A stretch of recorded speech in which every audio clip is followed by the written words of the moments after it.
आज ही Doubtnut app download करें। Doubtnut पर होगा अब आपके सभी मैथ्स, केमिस्ट्री, फिजिक्स और बायोलॉजी डाउट्स का सफाया। बस अपने क्वेश्चन की फोटो खींचो, उसे क्रॉप करो और तुरंत वीडियो सोल्यूशन पाओ। Download now. हेलो एवरीवन, आज के वीडियो में हम करने जा रहे हैं गलिवर्स ट्रैवल्स का चैप्टर नंबर 6। तो आइए पहले वो समरी पढ़ते हैं जो चैप्टर के पहले दी गई है। Of the inhabitants of Lilliput, their learning, laws and customs, the manner of educating their children, the author's way of living in that country, his vindication of a great lady. तो इस chapter में बात करी जाएगी Lilliput के वासियों के बारे में, उनकी लर्निंग के बारे में, उनके लॉज के बारे में, यानी कि वो अपने जीवन में कहाँ से क्या सीख लेते हैं, उनके क्या कानून हैं, उनके कस्टम्स के बारे में यानी कि उनके रीति रिवाजों के बारे में, the manner of educating their children यानी वो अपने बच्चों को किस प्रकार से शिक्षा देते हैं, और ऑथर की उस कंट्री में डे टू डे लाइफ के बारे में, साथ ही साथ his vindication of a great lady. तो विंडिकेशन का मतलब होता है किसी की इनोसेंस प्रूव करना कि कोई गिल्टी नहीं है। तो हम देखेंगे कि कैसे वो इस लेडी की इनोसेंस प्रूव करता है। तो मैं इधर मीनिंग लिख देता हूँ, प्रूव द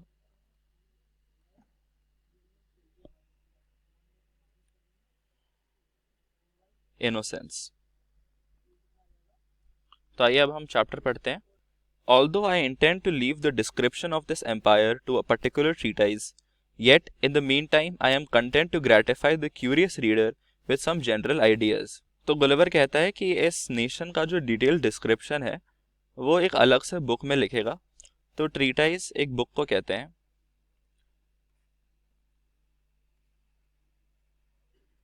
तो एक अलग बुक में सारी डिटेल्स होंगी, बट जो रीडर्स क्यूरियस हैं उनके लिए वो कुछ जनरल आइडियाज प्रेजेंट कर रहा है।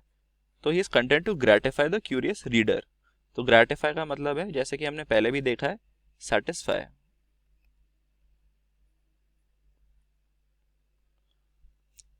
As the common size of the natives is somewhat under 6 inches high, so there is an exact proportion in all other animals as well as plants and trees. For instance, the tallest horses and oxen are between 4 and 5 inches in height, the sheep an inch and a half, more or less. Their geese about the bigness of a sparrow, and so the several graduations downwards till you come to the smallest, which to my sight were almost invisible. तो सबसे पहले तो वो सबके size के बारे में बात करता है। तो बताता है कि वहाँ के जो नेटिव्स हैं यानी कि उस लैंड के जो लोग हैं वो अराउंड 6 इंचेस उनकी हाइट होती है, और बाकी सारे एनिमल्स में भी एक एग्जैक्ट प्रोपोर्शन है, यानी कि जो साइज का रेशियो है गलिवर और उन लोगों के बीच में, उसी साइज के रेशियो के हिसाब से बाकी सारे एनिमल्स और प्लांट्स भी हैं।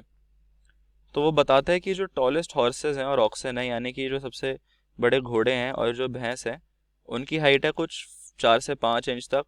जो वहाँ की शीप हैं उनकी हाइट है कुछ 1.5 इंचेस।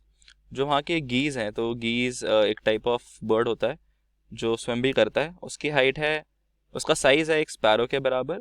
और ऐसे ऐसे करके बहुत सारे और चीज़ों की साइज़ है जो वहाँ पे मेंशन नहीं कर रहा, बट वो सीधा आ जाता है सबसे स्मॉलेस्ट चीज़ तक, which to my sight for almost invisible.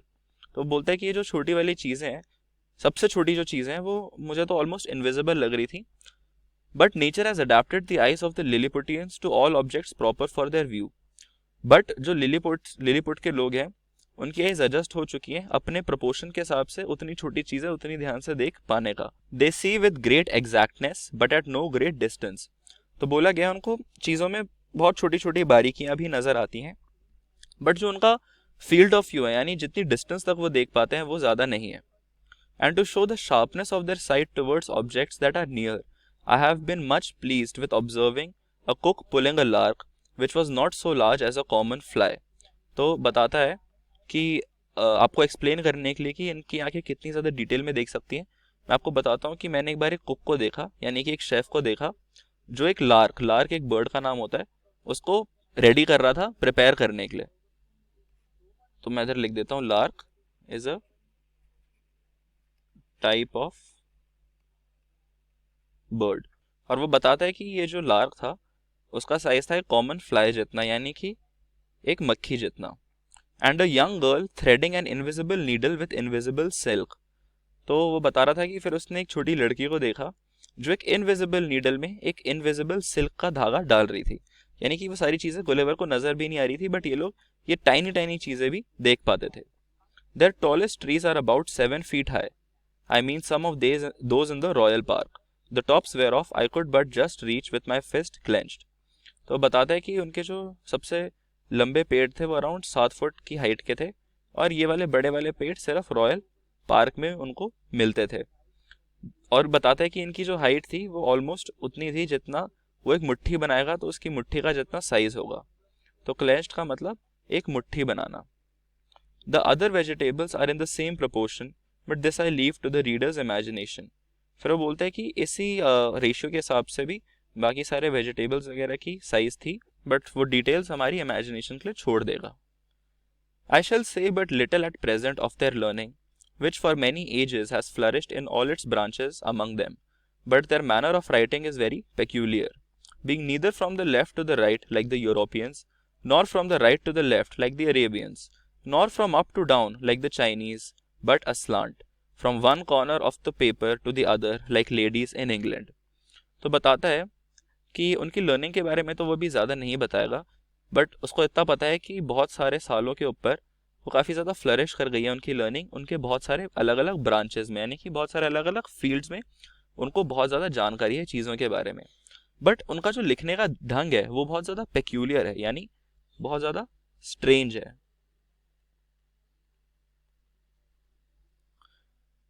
तो वो गुलिवर बताता है कि ना तो वो लेफ़्ट टू राइट लिखते हैं जैसे कि हमें से ज़्यादातर लोग लिखते हैं, ना ही वो राइट टू लेफ़्ट लिखते हैं जैसे कि अरबिक लोग, अगर आप उर्दू आप कभी देखते हैं तो फिर वो हमेशा राइट टू लेफ़्ट होती है। Nor from the up to down but aslant, यानी कि वो डायगनल लिखते हैं, तो वो एक कॉर्नर से चालू करते हैं और उसके जो ऑपोजिट कॉर्नर होता है ना उधर तक वो लिखते हैं। तो उधर लिखा गया असलांट, असलांट का मतलब एक डायगनल या स्लोपिंग। तो वो बोलते हैं कि इनका लिखने का ढंग बहुत पेक्यूलियर है। They bury their dead with their heads directly downward because they hold an opinion that in 11,000 moons they are all to rise again, in which period the earth, which they conceive to be flat, will turn upside down, and by this means they shall, at their resurrection, be found ready standing on their feet. The learned among them confess the absurdity of this doctrine, but the practice still continues in compliance to the vulgar. तो बताते हैं कि जब ये लोग अपने मृत्युजनों को दफनाते हैं तो वो उनको एक वर्टिकल मैनर में दफनाते हैं और उनका सर नीचे की तरफ होता है। ये क्यों है? क्योंकि उनको लगता है कि कुछ 11,000 मून्स में, जो कि उनका कैलेंडर का फॉर्मेट है, वो दिन इसी मेथड से डिस्क्राइब करते हैं कि उन्होंने कितने चांद देखे। तो कुछ 11,000 मून्स में क्या होगा, ये जो सारे पूर्वज हैं ये दोबारा जी उठेंगे, they will rise again, in which period the earth will turn upside down. तो उनको लगता है कि जो अर्थ है वो सबसे पहले तो फ्लैट है, ना कि राउंड, और 11,000 साल बाद, 11,000 मून्स के बाद जो अर्थ है वो अपसाइड डाउन हो जाएगी। तो जब ये होगा और उनकी रेजरेक्शन का टाइम आ जाएगा, रेजरेक्शन का मतलब दोबारा जी उठना, तब वो अपराइट पोजीशन में खड़े हो पाएंगे। तो रेजरेक्शन का मैं मीनिंग लिख देता हूं, come back from the dead. तो वो रेडी होंगे अपने फीट पे खड़े हुए। तो learned among them confess the absurdity of this doctrine. तो उनमें से जो ज़्यादा एजुकेटेड हैं, जो ज़्यादा जानते हैं, उनको पता है कि ये चीज़ कम्प्लीटली एब्सर्ड है। एब्सर्ड यानी बेसलेस, जिसका कोई रीज़न नहीं है, कोई रीज़न नहीं है कि आप ये चीज़ मान रहे हो। तो यहाँ पे मैं लिख देता हूँ इसका meaning, baseless. Absurdity of this doctrine, doctrine एक रिलीजियस बिलीफ को कहते हैं, तो मैं ये भी लिख देता हूँ यहाँ पे, religious belief, but the practice still continues. तो कुछ लोग जानते हैं कि इसके पीछे कोई मतलब नहीं है, ये फिजूल की हरकत है, but the practice still continues in compliance with the vulgar. तो कंप्लायंस का मतलब अग्रीमेंट, और वल्गर माने वैसे तो वल्गर हम किसी चीज ऐसी चीज को कहते हैं जो अप्रोप्रिएट ना हो, बट यहाँ पे इसका मतलब है not showing good judgement.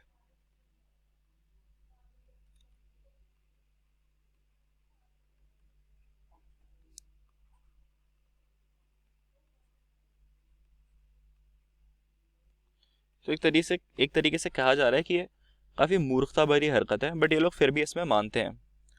There are some laws and customs in this empire very peculiar, and if they were not so directly contrary to those of my own dear country, I should be tempted to say a little in their justification. तो Gulliver बताता है कि यहाँ पे कुछ कानून है जो बहुत ज़्यादा स्ट्रेंज है, और अगर वो डायरेक्टली कॉन्ट्रेरी नहीं होते, डायरेक्टली ऑपोजिट नहीं होते उसके गुलिवर के देश से, तो शायद वो उनको जस्टिफाई करने के लिए कुछ कहता। तो कॉन्ट्रेरी का मतलब है डायरेक्टली ऑपोजिट, और जस्टिफिकेशन का मतलब है किसी चीज़ के लिए एक अच्छा रीज़न देना। तो मैं एरो डाल के लिखता हूँ, provide a good reason for.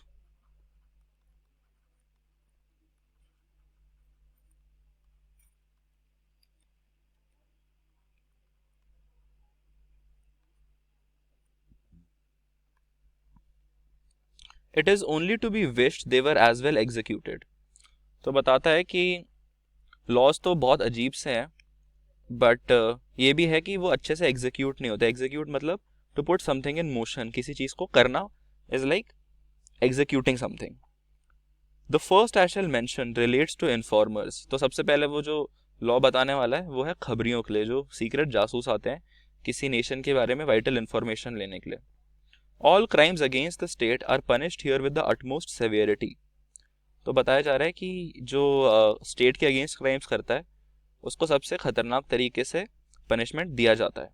But if the person accused makes his innocence plainly to appear upon his trial, the accuser is immediately put to an ignominious death. तो बताया जा रहा है कि मान लो कि आप में से कोई है, लिलीपुट का कोई पर्सन है, पर्सन ए ने पर्सन बी पे ब्लेम डाला और अथॉरिटीज़ को बता दिया कि ये बंदा स्टेट के अगेंस्ट है, तो पर्सन बी के पास मौका होगा अपनी इनोसेंस प्रूव करने का, यानी ये प्रूव करने का कि वो गिल्टी नहीं है। अगर पर्सन बी ने प्रूव कर दिया कि वो गिल्टी नहीं है, तो पर्सन ए को इमीडिएटली ये लोग पब्लिक व्यू में ख़त्म कर देंगे, मौत के घाट उतार देंगे। तो इग्नोनिमस का मैं मतलब यहाँ पे लिख देता हूँ, इग्नोमिनस है वर्ड, इसका मतलब है इन पब्लिक व्यू।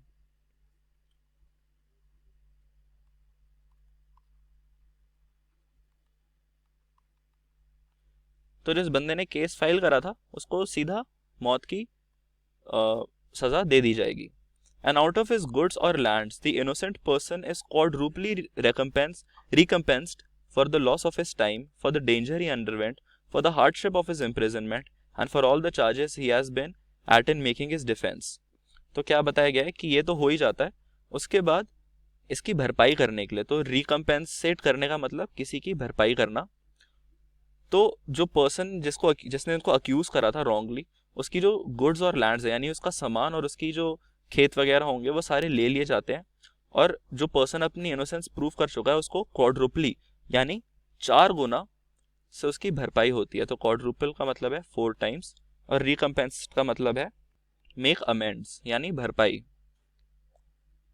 अदर लिख देता हूँ,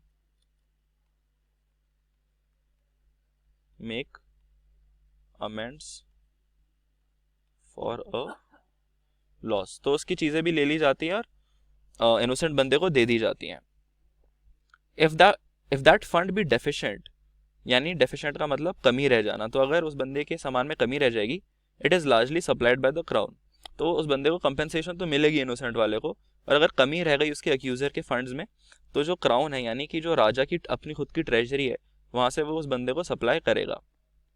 the emperor also confers on him some public mark of his favour and proclamation is made of his innocence throughout the whole city. तो जो एम्परर है वो उसको एक ग्रांट भी देता है पब्लिक मार्क का, उसकी फेवर के लिए।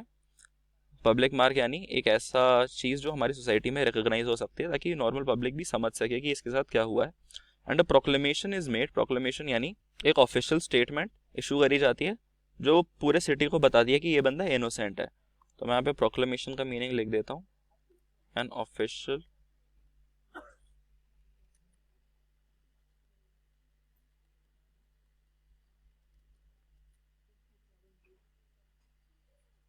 statement. They look upon fraud as a greater crime than theft, and therefore seldom fail to punish it with death. For they allege that care and vigilance, with a very common understanding, may preserve a man's goods from thieves, but honesty has no defense against superior cunning. तो यहाँ पे बोला गया है कि fraud को ज़्यादा serious crime consider करा जाता है चोरी से, और इस रीज़न से चोरी की जो पनिशमेंट है वो कभी डेथ से नहीं दी जाती। इसके पीछे क्या रीज़न है?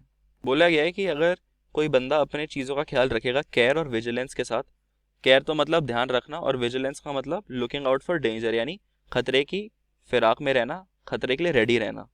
तो मैं लिखूंगा यहाँ पे लुकिंग आउट फॉर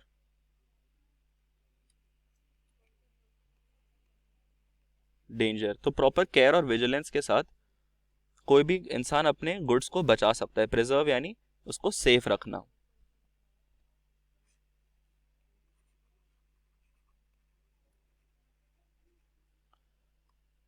तो वो पर्सन अपने गुड्स को बचा सकता है, but honesty has no defence against superior cunning.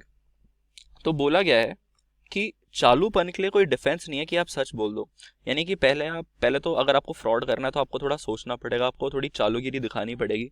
और आप ये चालूगिरी दिखाने के बाद ये नहीं बोल सकता कि चलो मैं अब आपको सच सच बता रहा हूँ कि मैंने ऐसा ऐसा करा था, इसके लिए मुझे माफ कर दिया जाए। तो बोल रहे हैं कि honesty has no defence against superior cunning. तो मैं यहाँ पे कनिंग का मीनिंग लिखता हूँ, which is clever in a dishonest way, यानी शातिरता दिखाना बट किसी गलत काम के लिए।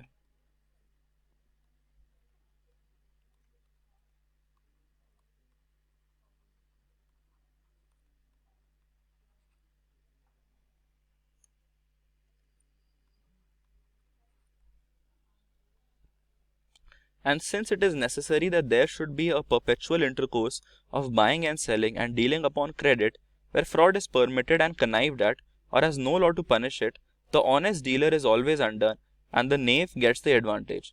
तो बोला गया है कि ऑब्वियसली हमारे इकोनॉमी में कंटिन्यूस बाइंग और सेलिंग होता रहता है, और डीलिंग अपॉन क्रेडिट यानी लोन पे चीज़ें भी ले दी जाती हैं और फिर लोन के ऊपर आपका इंटरेस्ट भी होता है। तो यहाँ पे एक तरीके से फ्रॉड परमिटेड है। अब ये नहीं किया जा रहा है कि आप लॉस के अगेंस्ट फ्रॉड करो, बट फ्रॉड इधर इस सेंस में बोला जा रहा है कि अपने दिमाग का यूज़ करना थोड़े थोड़े फ़ायदे कमाने के लिए, थोड़े थोड़े प्रॉफिट्स कमाने के लिए। तो it is permitted and connived at. Connived का मतलब सीक्रेटली अलाउड, यानी कुछ बोला नहीं गया उसके बारे में, ये बोला नहीं गया कि ये गलत है, बट ये भी नहीं बोला गया कि वो सही है। तो कनाइव्ड का मतलब सीक्रेटली अलाउड।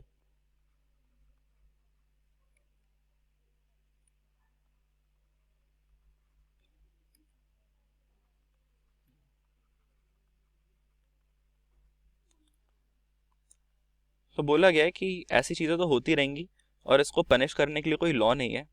तो जो ऑनेस्ट बंदा होता है उसके साथ हमेशा गलत होता है, और जो खराब बंदा होता है, नेव का मतलब एक डिसऑनेस्ट पर्सन, तो जो डिसऑनेस्ट पर्सन होता है उसको हमेशा फायदा हो जाता है।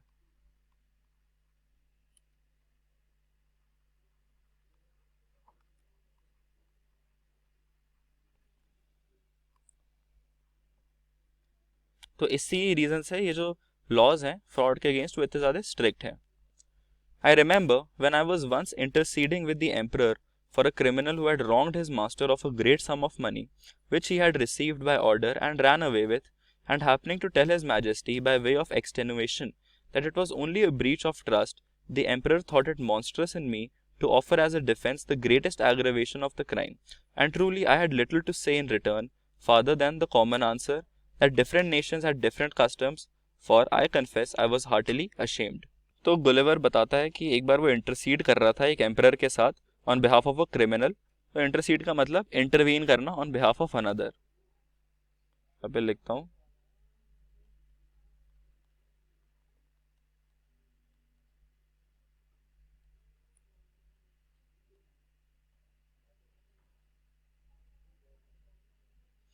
तो बताया गया है कि गुलिवर एक क्रिमिनल के बिहाफ पे एम्परर से बातचीत कर रहा था, जिसने क्या करा था, अपने मालिक का वो पैसा लेके भाग गया था।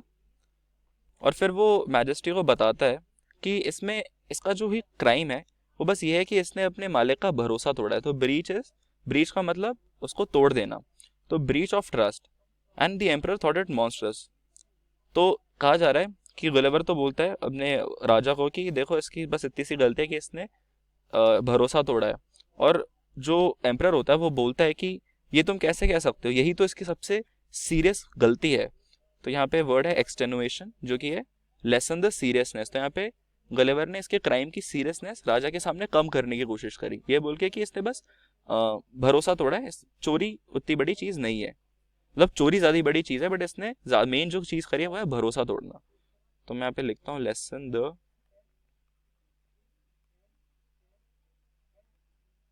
seriousness. तो जो राजा होता है वो बोलता है कि यही तो सबसे ज़्यादा इसकी बड़ी गलती है, तुम इसके बारे में इसको छोटा कैसे बोल सकते हो. It is as a defence to the greatest aggravation of the crime. And जब राजा ने ये बात बोली तो गलिवर इसके आगे क्या बोलता, उसने बोला कि सॉरी सॉरी, जो मेरे देश में जो रीति रिवाज हैं वो थोड़े डिफरेंट हैं और ऐसा बोलने के लिए मैं दिल से शर्मिंदा हूँ. I was heartily ashamed. Class 6 से 12 से लेके नीट, IIT, जेई मेंस और एडवांस के लेवल तक 10 मिलियन से ज्यादा स्टूडेंट्स का भरोसा. आज ही डाउनलोड करें डाउटनेट ऐप या व्हाट्सएप कीजिए अपने डाउट्स 8400 400 400 पर.